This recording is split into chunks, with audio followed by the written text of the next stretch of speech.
Although I am a licensed clinician, I'm also just a person. I love to be able to be in my real life and speak from that point. And that's where this podcast is coming from.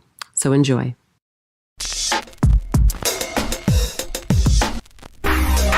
Searching for truth, looking for answers. There must be a way to another day.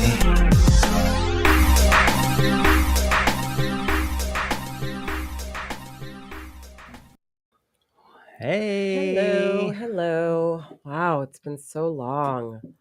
Let's not talk about that because it's it's how it goes. Okay. Yeah, it's been a And we while. spend the first 5 minutes talking about, it's been so long because we've been doing this dumb thing and we could have been doing this, but we didn't.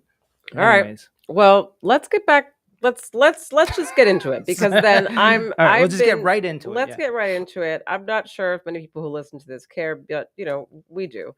So UFC last night. I just really want to get into this for a sec. Big fight night. Dustin Poirier's last fight. It's his retirement fight, and he was fighting Max Holloway. You don't understand. These are two amazing fighters. I love the both of them extremely. So watching this fight was not even like it was fun and it was exhilarating, but I felt nauseous. I could have thrown up several times. And I really could have. My stomach was in knots. Because who wants Dustin to lose in Louisiana on his retirement fight? And then who wants Max Holloway to lose because Max Holloway is Max Holloway? It's like, who do you root for? Yeah. You don't even have anyone to root. It's like they're both amazing. Fight, They're both amazing. So anyway, I just want to shout this out for a sec for UFC fans. Because Dustin Poirier, I just sent something to you. I thought it was pretty cool. Dustin Poirier, first man to finish Max Holloway. You know that? To finish him? Yeah. He's the first guy to finish him. First guy to submit Michael Chandler. First guy to KO Conor McGregor. Former interim lightweight champion. Fought for the lightweight title thrice against Prime Khabib, Oliveira, and Islam. And had 0 boring fights his entire UFC career. That's true. Come on. Yeah. The guy's amazing. Dustin Poirier is a fucking class act, and so is Max Holloway. And they did the damn thing last night, and it was a war. For sure. And then when Max points to the ground in the last 10 seconds, let's just fucking go. See, that to me, that's a bad motherfucker. That's why he has the belt. BMF belt, yep. That's why he's got the BMF belt. Oh. So it was a sad one. It was a sad but good one. Yeah, it was a good night. Oh. Good fights, amazing fights, actually. I mean, this was just the cherry on the top. Yeah, this was a cherry on the top. The awesome. whole fight card was insane. So kudos to Dana White and the UFC for putting that fight together because that card, Marvin Vettori, the fuck, and Brendan Allen. Yeah, everybody was bringing it. Whoa, it was nuts. The whole fight. Great. It was amazing. So wonderful. Yet again, another wonderful UFC night. So, with that being out of the way now. With that being said. That was, great fights. Oh, also, we could talk about the White House card coming up next year for the 250th anniversary of the United States. Yeah, so this is actually going to be happening. Trump actually did say that he wanted a UFC fight at the White House, and it actually is in the works. And I think Dana White said it was for next year. Yeah. Here's Dana talking now. That card's going to be nasty. Hold on. He's talking about. Can't pause this. What are you trying to do? I'm trying to share the screen, but haven't done this in 3 weeks. So I don't know what the fuck I'm doing. Okay, here we go.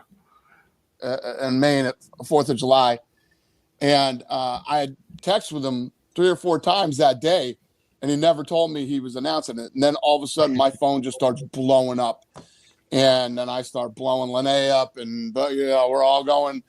But we had already done, all the logistics. My team went out there and walked it. We're putting together the renderings. They should be done in the next 10 days. and then we're going to fly out to the White House and present it to him, see what he likes and what he doesn't like, and start working on it. And Ivanka is in the middle of this too. So yeah. we will Find out Ivanka is actually a this is UFC a Sphere, a one of UFC one supporter. unique event that will never Come happen on, again. Ivanka. I had no and idea. I will blow the doors. This is a Sphere, one of one unique event that will never happen again. And I will blow the doors off this thing. I'm going to make this one of the greatest events of all time. Blow. And are you thinking a full card? Like, blow. Yeah, well, it better. My It better mind not is be gonna some blow. bullshit. It better not be some bullshit. Oh God, that fight card's gonna be fucking nasty. I don't even know if I could take it. I might pass out of just excitement. But then there's John Jones, right? That's Dana's like, not so hyped on. Yeah, but John he's Jones. not against it either. I was retired. I felt like I was at a place where I've done it all in the MMA space, and felt like there wasn't too many more challenges for me, and I just wanted to do something more than championships and money. And Donald Trump mentioned that he wanted to have a fight at the White House Garden, and that just seems like such a huge opportunity. I'm a very proud American. I have a lot of close friends that are in the military, and this is my act of I can't call it service, but just to be able to entertain the country and the world at this level at the White House, it just means the world to me. And then it makes sense for him to be the guy if it is, because Dana's going to go to the table and he's going to figure out that like he has no American champions. And how are you going to have like some like Brazilian champion fight for the belt, Russian champion? That's right. You can't have like headline the not fucking from thing. the United States of America headline. So but you can have other Americans that are good fighters, but they're not champions. They're not champions. John Jones. He's going to have to give in to that. John's going to have to fight. And I do think that that's where John will fight Aspinall. That would be amazing. Now, if he's going to blow our minds, it better be, to me, it better be like a John Jones, who cares fight, whoever he's fighting. No, I think it doesn't matter who he's fighting. I don't think it really matters. John Jones, and then co-main event, McGregor, someone else. No one cares about Conor McGregor anymore. Hold on. And then the Nunes return to fight, what's her name? Kayla Harris. Those are my top three right there. Boom. Okay, you do that, you're blowing my fucking mind. So the John Jones fight, obviously, I'm not an Aspinall fan, so whatever. But I think it does matter because I don't want to see John Jones in there fighting someone who like nobody cares about, obviously. Who knows? And John Jones would never fight someone who nobody cares about, right? So Francis Ngannou. If there was an opportunity to get John Jones versus Francis Ngannou, okay, that's the headliner. Actually, that's like the main. Yeah, 1 o'clock in the morning, 1:30 in the morning. Because Francis Ngannou, that's like the American dream story. Hello. His life story is the American dream. I mean, come on, to the T. So that would be my first, right? That would be like the ending, right? Mm-hmm. And then the co-main. I'm over Conor. He's still a draw. He makes brings the money for me. Does he still? He would. The co-main for me would be like I don't know. Let's see. I mean, who's like someone who really brings it and it's like dirty, nasty. I wouldn't mind seeing Justin Gaethje. That's not mind blowing though. Like he just lost. He did just lose, and he's on his way out, unfortunately. But obviously who I would want to see again, just to see this one last fight again, like a replay of it, but like the both of them in their prime. McGregor Poirier. I mean McGregor to Poirier. No. That'd be a great fight. Nate Diaz in his prime. Yeah. Nate Diaz in his prime and Jorge Masvidal in his prime. That's not going to happen. I know that, but that fight, that we all know that fight needed a fucking second fight before they both lost their prime. Mm. You know? Yeah. But definitely Nunes and Kayla Harrison for sure. That fight needs to happen on that card. Definitely. That is right. UFC, man. Honestly, thank God. Thank God for the UFC. Let's move on from that. Well, does anyone? Have I talked about my jiu-jitsu journey? No one even knows. All right. Doing jiu-jitsu now, of course. So we got our kid in jiu-jitsu. She's about to fuck some people up and be able to protect herself as a beautiful young female in this world. minority. Mm-hmm. Don't even try it. She's about to. Her class is called Bully Proof. She's on it. No, that's what she. That's how she distracts. No, and then she goes in for the takedown. On it. Yeah, it's a fun class. It's a fun class. And then I'm in my jujitsu women's class, and I'm going to start my combat class with the men. And I just learned how to break someone's arm bar. That's fun. I learned how to get away from a knife, a gun. I learned how to kick someone in the face, in the gut, do all that while I'm trying to get away and held down and pinned down. So I'm like holding off on the jujitsu thing. I've done jujitsu for a long time. You haven't done it. That's like me saying I played the saxophone. No, you didn't play the saxophone when you were 20 years old. You played the saxophone when you were like 10. That's me saying that I was an amazing drummer. That does at 20 count. Years old? Yeah, at 20 years old, I was fucking crazy. Bananas. I'm not saying I was amazing, but I'm saying I know the fundamentals. Okay, right. Yeah. And I'm not saying that like I don't want to do jujitsu. I just like, I got a lot on my plate right now, and I'm just kind of letting it ride. We'll see how things go. See how long you do it for, and Oh, I'm gonna do this shit. Oh. I don't know why you doubt me. Why do you doubt me? I don't know. Maybe it's a subconscious, purposeful thing. I think we've talked about this before. No, this is bullshit. You do the same thing that my dad does, and it's really fucking annoying. Well, because the drums that you're talking about are sitting right over there. When was the last time you touched those? That was something, I swear to God, I'm going to do this, blah, blah, blah. As soon as I get that, I'm going to play it every day. You did that for about 3 weeks. Okay, so you're right about that. There's going to be a time we're going to go on vacation or some shit like that. You won't be able to make a jujitsu. No, then it'll be a continuous thing. You know why I'm going to go back? I'll tell you why I'm going to go back. Because now I'm going to shout myself out. Well, now if you're taking her on the weekends, then you kind of have to get back into it. Well, I'm going to be going with her anyway, and my class is going to be on Saturday after hers. But because this is how my brain works, first of all, one, I love jujitsu, and I love MMA, and I love UFC. Love the drums too, yeah. That's one. Two, I'm very, very into protecting myself and learning how to be a family and a bunch of girls in this family that know how to fucking fuck somebody up in the event that you try us, right? And three, I can't let Coach Jamie down. Oh, the authority figure. Can't let the authority figure down. I can't let Coach Jamie and Coach Jacqueline down now. You have accountability, people. Accountability. I'm in it now. I'm stuck. I can't let anyone down. Yeah, with the drums, you're only letting yourself down, which is exactly what I said was going to happen. You got nobody holding you accountable. I don't care about the drums. Nobody's like, oh, I really wish I heard that banging in the basement. No, nobody's. You know what I needed? I needed a real. I should have just went for the gusto and just got the real drum set. Now, because it wasn't the right one. Well, you said that you'd get this one, and then you'd eventually get the real drum set. Anyways, so that's why I doubt. But it's also, I think it's also our flow, right?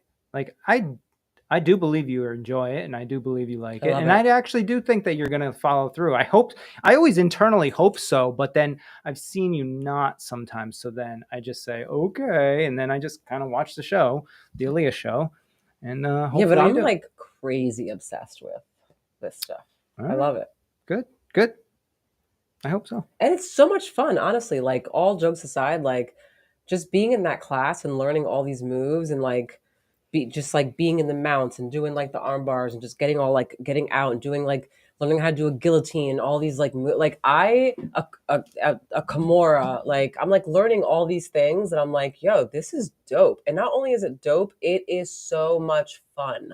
Yeah, it's like it's a very intelligent. So intelligent. You're thinking, what do I do next? Your IQ, like, yes. What am I? Yeah, like everything is so like it's and when Coach Jamie says muscle memory, like that's that because like when you're in it, like today when I was on the ground, right, and I was being held down, it's crazy because your brain is flashing through like 10,000 different moves that you already know and that you learned and that you're practicing, but you're like, wait, okay, hold on, which way do I do this? Do I bring this arm this way or that?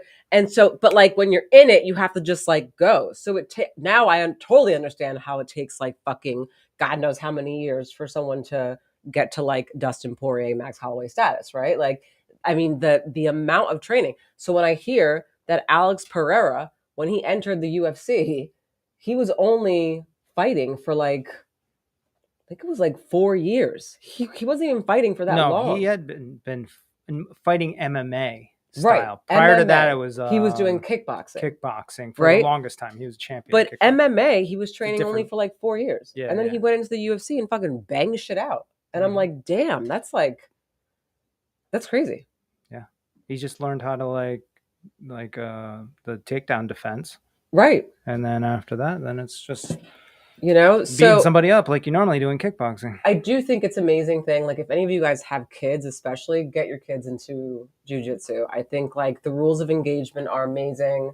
Just like the structure of it, what it teaches you, the level of like independence, discipline, just all of that, respect. Like, it's just so amazing.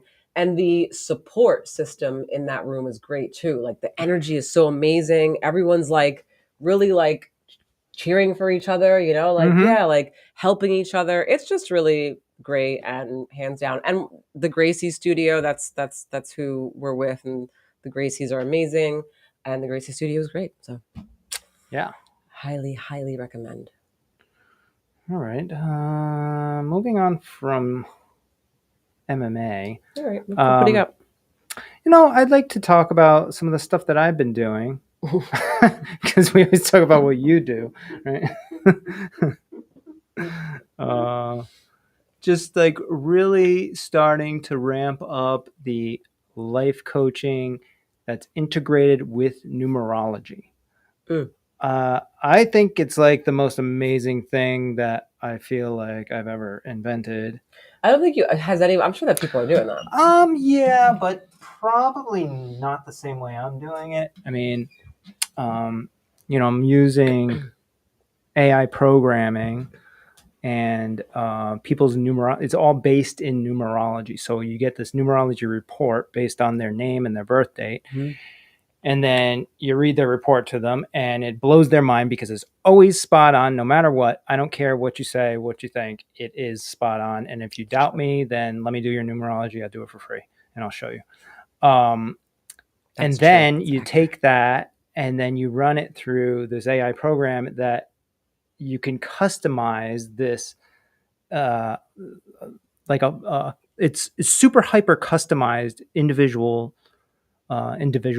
to the person. So like whatever your number is and what you're supposed to be in line with, a lot of times people are not fully in line with that. Like, they understand internally that's kind of like the direction they're going in, but you got to make money, you got to survive, you got to get a roof over your head. So then you take on these other jobs that are about the money and not so much about who you are internally.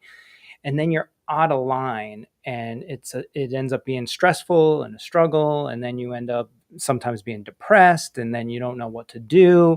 You get into a transition period of like, I want to quit my job, or like, I just got fired, or whatever. And then you don't know what to do. This brings you back in line with who you truly are. Then we go through this program on a weekly basis that is custom tailored to you, about action items every day towards who you want to be and what you're trying to achieve. And then you throw in, like personal goals of like, I want to change careers, or I want to get more healthy, or I want to have a better relationship, or whatever. So you throw that into the mix too. And we're creating action items for those as well. It's an amazing thing. I just did this corporate event with our friend at G Adventures. We did their whole marketing team's numerology. It was amazing. They were like crying, they were laughing, they were cheering, they were hugging. It was like the whole experience was great. And then they all got like a 30-page full-on individual numerology report that they can read afterward that goes even deeper. It was a great team building opportunity. And then actually, like, the way that I presented it was, how there was like 12 people on the team, and like who can help who because of like what their number is. And if one person was stronger in one area and the other person was weaker in that area, then I combined those two people to help each other. But oh, that's cool. it's just so deep and amazing. I don't even like, it blows my mind too of like how accurate and how it works. It's like I'm just kind of reading the stars and just telling you what's already here. Like I've never met you in my life, and it's just always accurate and correct, and it's always in the right direction of where you're trying to go. So really ramping that stuff up, and then probably hopefully doing more like corporate stuff like that for businesses and stuff. And I think that's the path. I think that's awesome. Yeah. So really excited about that. I've been through my own transitions in the past like 6 months of like really being full time with the practice, and I'm loving that. My life is so much less stressful, and oh my God, quality of life. Your quality of life is so much better. So much better. Just more relaxed, especially around soul. I don't have to be. I'm not so like my mind is somewhere else, Well, that's because we're trying to take on that 4 kids mentality too. That too.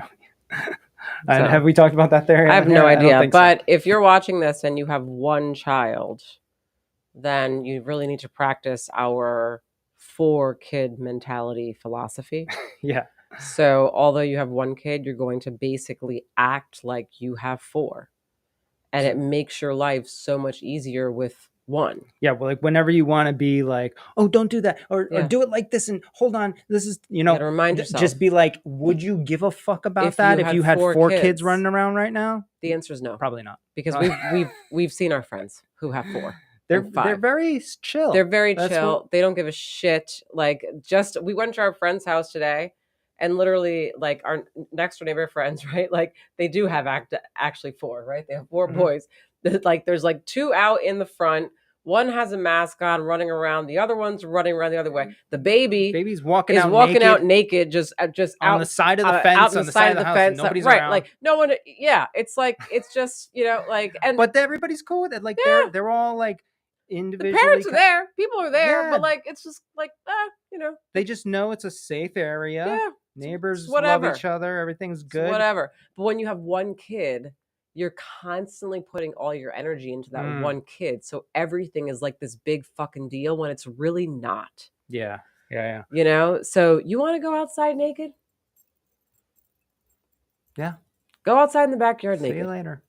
Okay? Don't say that. Don't say that too loud.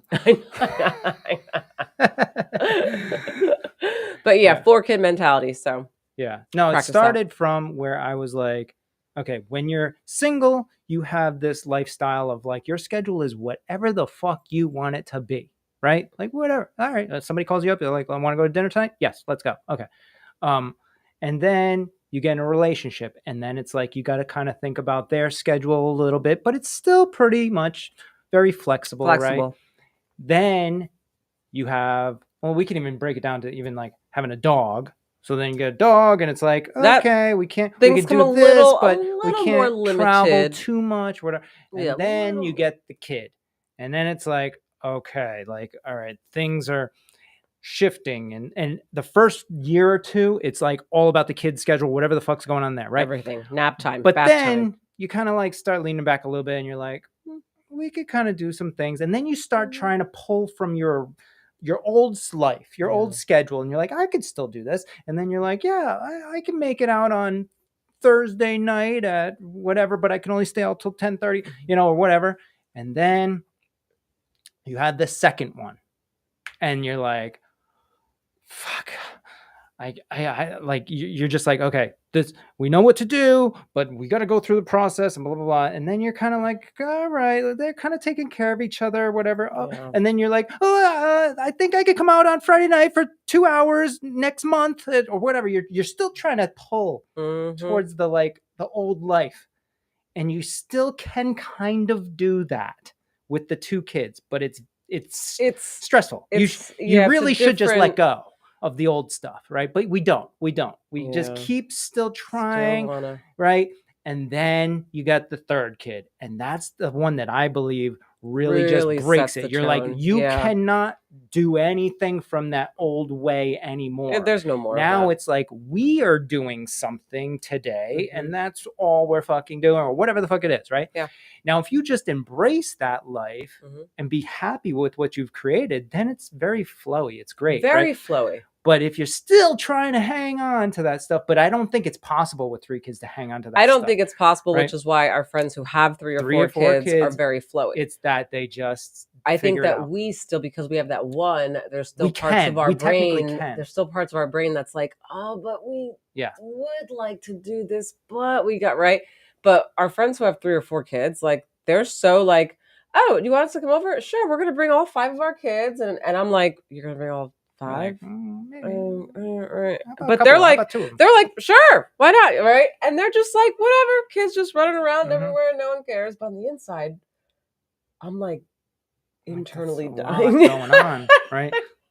I'm like, there's so many kids. But it's really not that big of a deal, right? It really isn't. It's like and then it's actually easy. Like if you just embrace that world, you got to embrace that world. Which after the 3rd kid, you have to, and you just do. You got to embrace. You know, it either breaks you or you just embrace it and say, "Fuck it, I'm not going to let it break me." But this is my new life, and just shift the brain over and figure out things within that world. That's it. You know. Yeah, and the 4th is just like that. If you're not doing it, you're going insane. Yeah, you're like gonna go kill yourself. I feel like the last child, like that 4th or 5th child, whoever the last one is, like I feel like that kid just gets like, oh, that kid's just like whatever, crawling like in the nothing. mud and shit. Yeah, like that kid is the most like they're just like he'll be fine. Right. We've that kid's walking around naked outside. 3 times they made it. This one will definitely make it. The other kids will take care of it, whatever. Yep. You know, so yeah, they don't care. So we try our best to have that mentality, but you know, we still do have just 1 kid. So we actually have the best of both worlds if we have that mentality of the 4 kids. Because very important mentality to have. Because then we can still do some of those things of our old schedule if we schedule it properly. And for the most part, we're like living in this 4 kid mentality.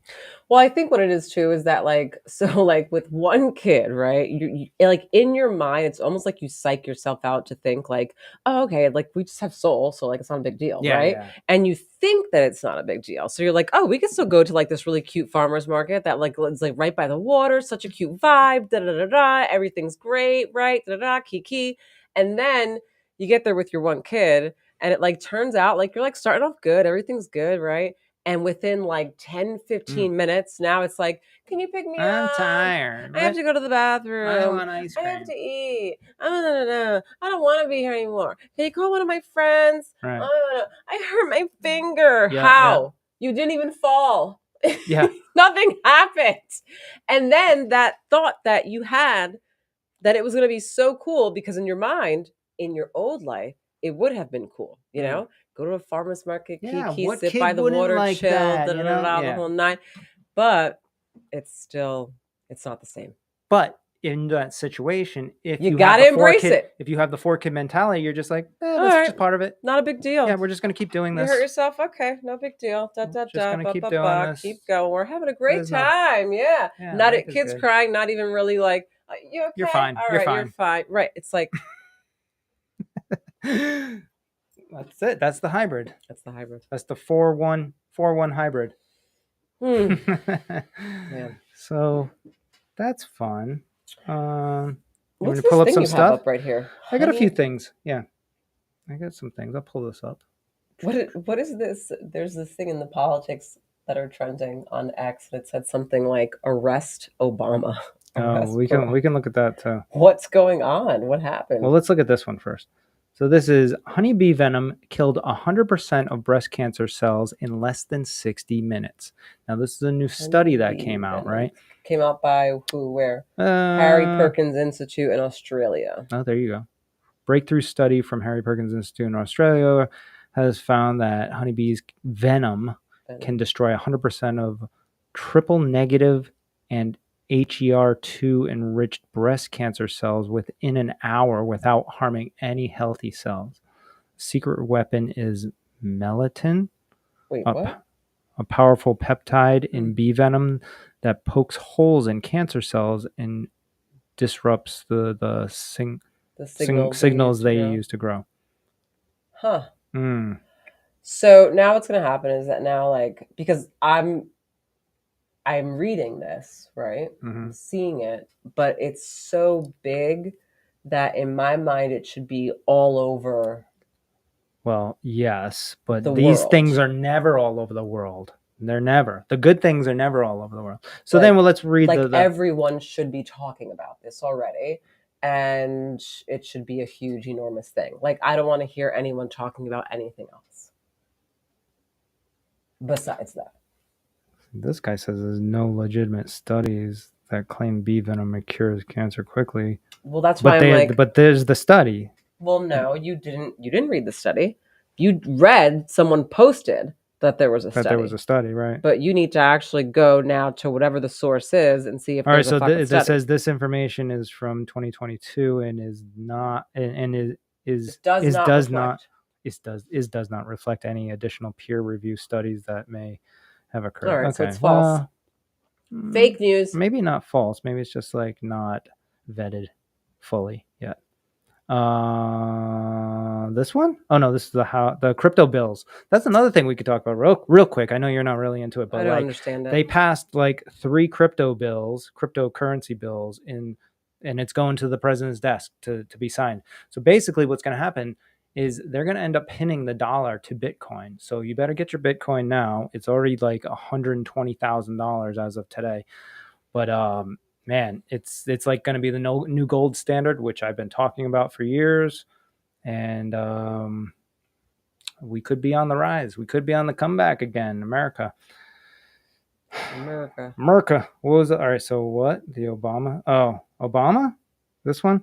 Well, this one is... No. It was just I saw this thing and it was like trending. Arrest hold Obama. on. And I'm like, arrest? I did have something bookmarked about that. Hold on.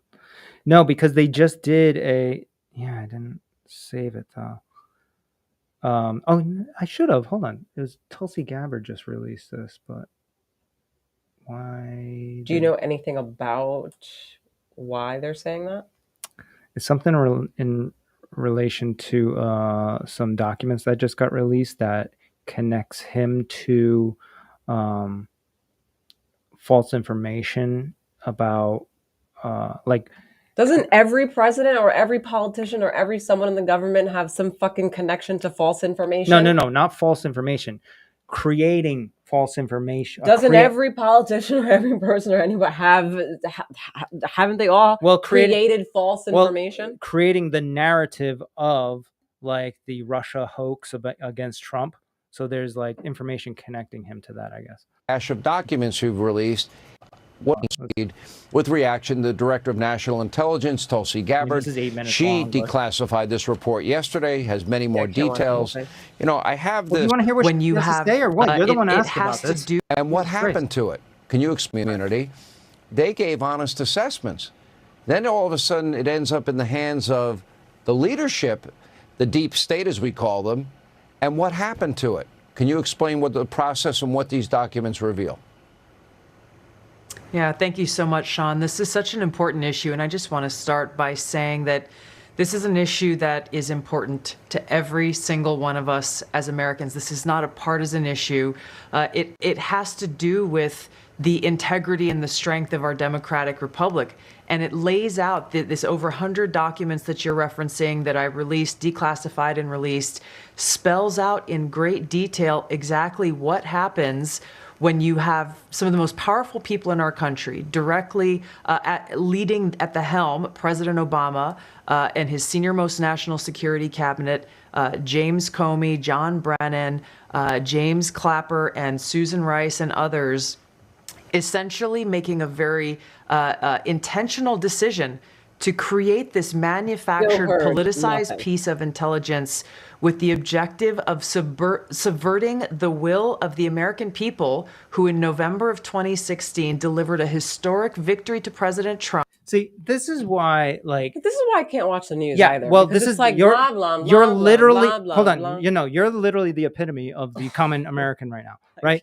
Because, and this is the reason why we can't figure things out and like we don't understand is because Just cut to the It's- chase and tell me. but the Why problem do you is have to there- lead me through this whole fucking because story? Just tell me. Because there is no cut to the chase. Why do you think Joe Rogan's program, which is usually 3 hours long, is 3 hours fucking long?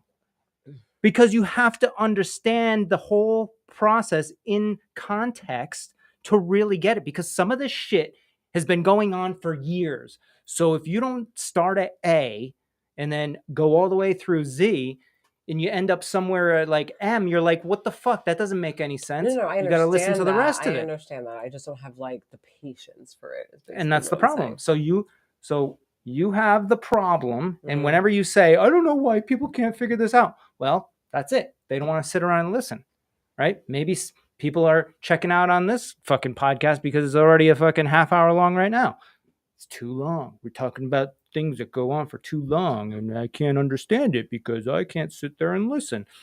All right, well, then Or we're if that's talking your about own, nothing, right? Because when I listened to the first what? well, that the was first part a of that minute that and did 50 go on a little 1 bit. minute and right. The whole time I was like, I'm hearing nothing. I will say it was a I'm hearing big nothing right. build up. Huge build up. But it's like right when we were about to get into it, that's when you were like, I'm already tired of this. Yeah, I'm done.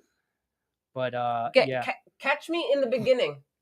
it should have Make started like right here. it These should have documents are blah blah blah blah blah blah blah. Yeah, I mean, No, I get that part too. What else we got? Oh, who's this Tulsi Gabbard chick? I don't know anything about Tulsi Gabbard.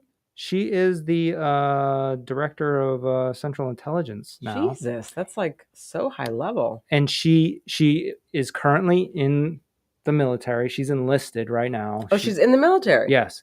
And she did run for president a couple of years back, and she's from Hawaii. This is the one that's from Hawaii? This is the Hawaii. She's Hawaiian, yeah. Oh, shit. Okay. Yep. She's a former congresswoman. What's her issue? Why don't the Democrats like her? I don't know. She's telling the truth. I don't know. I've been following her for years, and I've always just like liked what she's saying because she's like telling the truth, and she's very open and like talks about it. But like, you know, nobody wants to listen because it takes too long to explain things.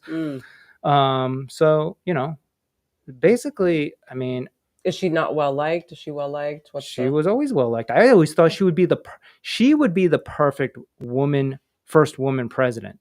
She's got experience in the military, so she wouldn't just frivolously send people off to fucking war, you know, because she understands that part of it. She's been a congresswoman, you know. She has a family. She's like, you know, I don't know. She's got experience. But we'll see. Maybe in the future. Who knows? But anyways, yeah. So the documents that they released are based on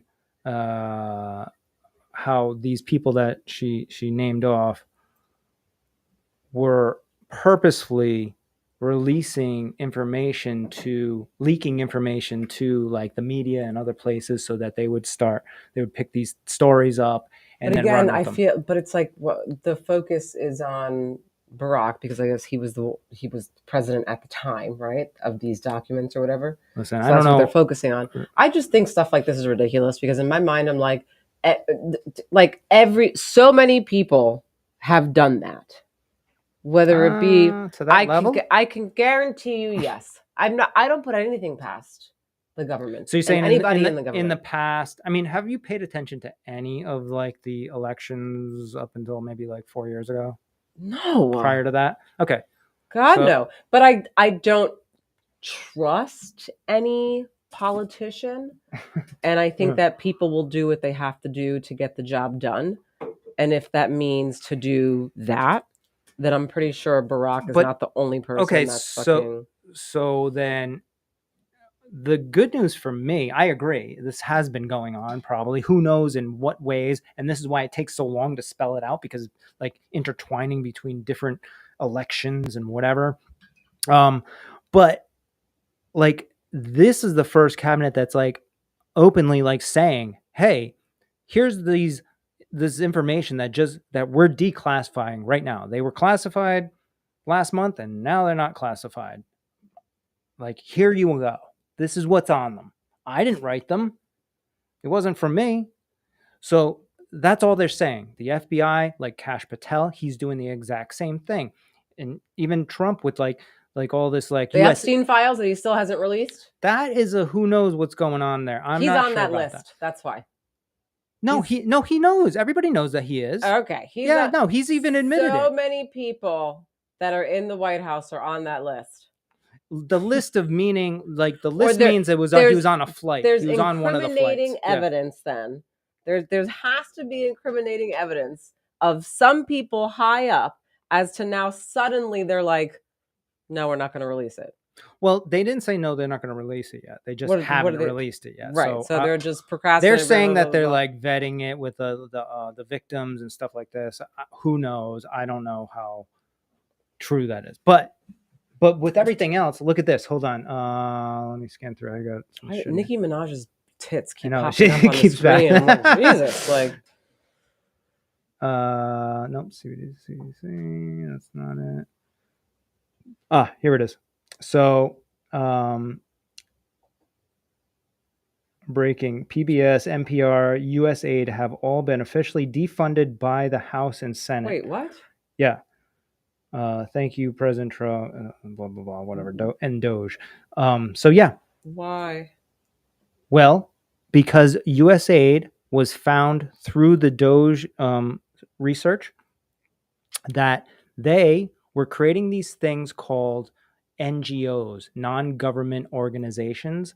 So they would say, hey, they would have all these lobbyists. They would create this bill that's going to send relief money to freaking like Lithuania or wherever the fuck it is, right? And it's like $100 billion to them, right? So everybody's thinking, okay, yeah, they need it because whatever, they're like in trouble or they're in war or whatever the fuck it is. And now the state or the country that I'm talking about could be anywhere, right? This happened hundreds, thousands of times, right? So we would say, yeah, that's where we're going to help them because we're in a better position than them. So we're going to send them $100 billion. Send the $100 billion. It never got there. It went to these non-governmental organizations that had no, what's the word? Accountability to where it originated. So they would split it up into these NGOs, and those NGOs would give it to this organization, that organization, and through those organizations, they would. Got it. It was a money laundering scam. This is like one of the reasons why, when like I go to the supermarket, let's say, or to CVS or somewhere, and then when you're checking out, they want to put you on blast and be like, "Hey, would you like to donate to?" I mean, that could some of that, yeah. Would you like to donate to the children's right in front of everybody, in front of everyone? And now like, no. I feel like an asshole because I'm fucking saying no, But I say no because in my mind I'm like, I don't know where the fuck that money's going. This is. You just where's the money going? Right. What are you doing with it? Exactly. Where's my $5 going? I don't know where it's fucking going. So I feel like that's a part of this USAID exactly. thing. Okay. Also, within the USAID, they found that USAID was actually funding through these like donations, these monies, the different legislations, whatever. They were funding organizations like NPR and PBS, right?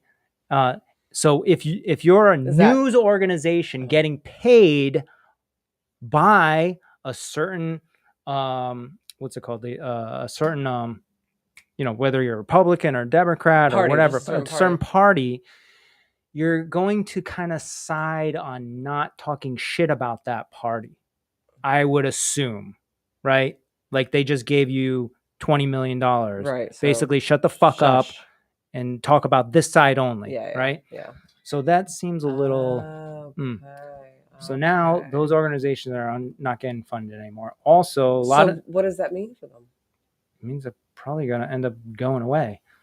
I mean, PBS and NPR.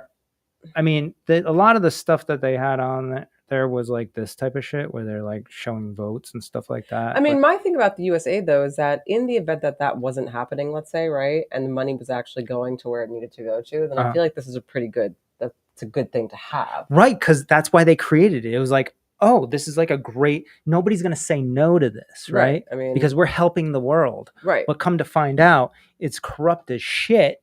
And like literally 90% of the money that went into it never fucking made it to where it needed to go. Yeah. So now it's just figuring. So in my mind, I'm going, okay, so it's basically just getting rid of whatever you have to get rid of and recreating it so that it can actually be what it was supposed to be, instead of just get rid of it. Well, yes. I don't know if that. Oh shit. Like, I don't know if that's. I don't know if they're just going to try and get rid of the organization altogether because it's so corrupt, or if they're going to try to like revamp it. I don't know. Interesting. But interesting. Yeah. So that's an official thing now. That's happening. So all the money that got recovered from these NGOs is now going back to the Treasury. Got it. Also, hold on. Last thing. And right now we are in a surplus of money for the first time in like a decade, meaning we have extra money. Interesting. Also, I've said this before, but I'm going to say it again because I'm sick and tired. Like, sick and tired.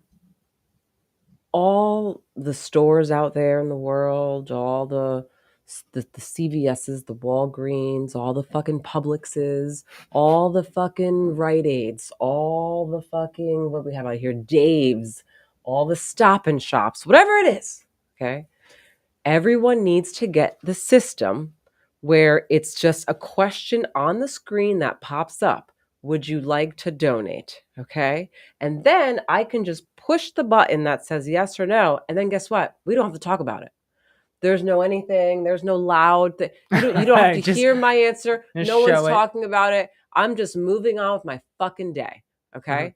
How dare you put me on blast in front of a line of people and ask me if I want to donate? How dare you? Right. Get the fucking system. Let me push yes or no, and then keep it moving. Yeah. Fucking shit. Yeah, you tell them. How fucking dare you? They don't give a shit. Well, they wanted to pressure you to put money in it so that it can go off to some place and like you don't even know where the fuck it went. The nerve. That's what they want. But these poor kids at the grocery store don't know anything about that. You know, they're just living their lives. They're like, I was told to ask you. No, that's it. Oh, you want to watch that? Shane Gillis was great. I don't know why they shat on him. They're shitting on him? I thought this was amazing. So again, because I feel like the world is divided, I feel like there's certain, like, not types of people or certain people that may lean a certain, I don't know how to say it. But anyway, there are some people that shat on it. And I'm like, what's the shit on? This shit was hysterical. Just funny, yeah. Real quick, where's the dog? I heard some running around upstairs. He's probably eating something. Hopefully not shoes. Let's see. I could. Soul? Is Cash with you? No. Oh, okay. A whale is here. Okay, good. Is whale here? Yeah. All right. Let's play the Shane Gillis quote, please, because I think it's amazing. And then we can conclude. You don't have to do that. Yeah. Donald Trump wants to stage a UFC fight on the White House lawn. The last time he staged a fight in D.C., Mike Pence almost died. All right. You don't have to do that. It was fine. I didn't write it. Actually, there was supposed to be an Epstein joke here, but as it got deleted. Must have probably deleted itself, right? Probably never existed, actually. Let's move on as a country and ignore that. The New York Donald Trump. I love that. Let's move on as a country and ignore that. I fucking love Shane Gillis. For those of you who don't know Shane Gillis, who have never watched Tires on Netflix, my amazing husband has put me on. That show is the shit. So funny. And Shane Gillis is fucking hysterical. And also, I don't know if anyone has noticed this, but his voice, I always say this, he sounds like Danny McBride. He has the same voice. He's got the same Actually, vibe. Hold it up for a second, just so we can find Danny McBride on Theo Von's show. Okay? And then play Danny McBride, and then play that of Shane Gillis. They have the same voice. Oh, I love Danny McBride, by the way. Shout out. Oh, look, that's the first one that showed up. Yeah. Okay. We'll just.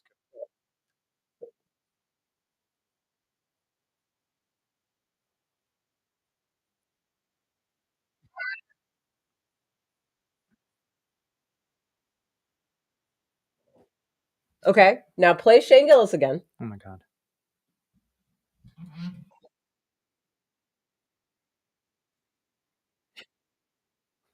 Do you hear the similarity though? It's the same tone, like it's the same vibe, tone. Yeah, it's the same tone. Yeah. I love this too. All right, hold on. Let me just go through and see if I have any other stuff back here. Oh, RFK Jr. he's getting the dyes out of all the ice creams, all the cereal companies. Everybody's taking the fucking dyes out of their food. Oh, but that was a conspiracy a couple of years ago that there was like poisonous dyes in people's food, but it's in everything, and now it's being proved. Okay. Anyways, also they've banned chemtrails in Florida and Utah. Those are fake too, so don't listen to me. What else we got? Yep. Oh, talking about chemicals in the food. Yep. Man, I've never heard so much discussion about chemicals in food. It's great. I love the discussion. It's wild. You know? Finally. Like, in a good way. Finally. That was a fight. I actually wanted you to see that fight, but I'll show you later. That was last night? No, that's an old fight. Yeah, these are all like the ice cream companies talking about how they're getting all the dyes out of their very good food. Oh, I thought this was kind of cool. That you'd like to see this. Hold on. And then we're gonna wrap. And this will be it. Yeah. But this is pretty cool though. It's cool and strange. So this is a girl who's got like robot arms, right? Like legit. Could you operate that arm when it's not attached to you? Yes. So that's the thing, and we've posted about it on social media, and that's what everybody is like, this is crazy, mind-blowing. We've got to see this. We have. I'll just help Completely wireless, so you can actually just detach the hand like that. You're thinking about it. And I can still operate it the same way as if it was attached. Make it move. That is incredible. He's moving it by thinking. That's unbelievable. Yeah. So it can do little tasks. About her. Could you operate that arm when it's not attached to you? Why did they have to put that creepy ass? Yeah, the music is fucking weird. Yeah. I mean, like, it's such a turn just off ruined to the whole video. It makes it like fake. Yeah. Yes, like I can't even focus on the bionic hands because I'm like, am I supposed to be scared? Am I supposed to be like what is this? Oh yeah, here's the last one. This is about the chemtrails. This is the head of the EPA talking about how it's real. Well, the other one was the last one, babe. Oh. Well.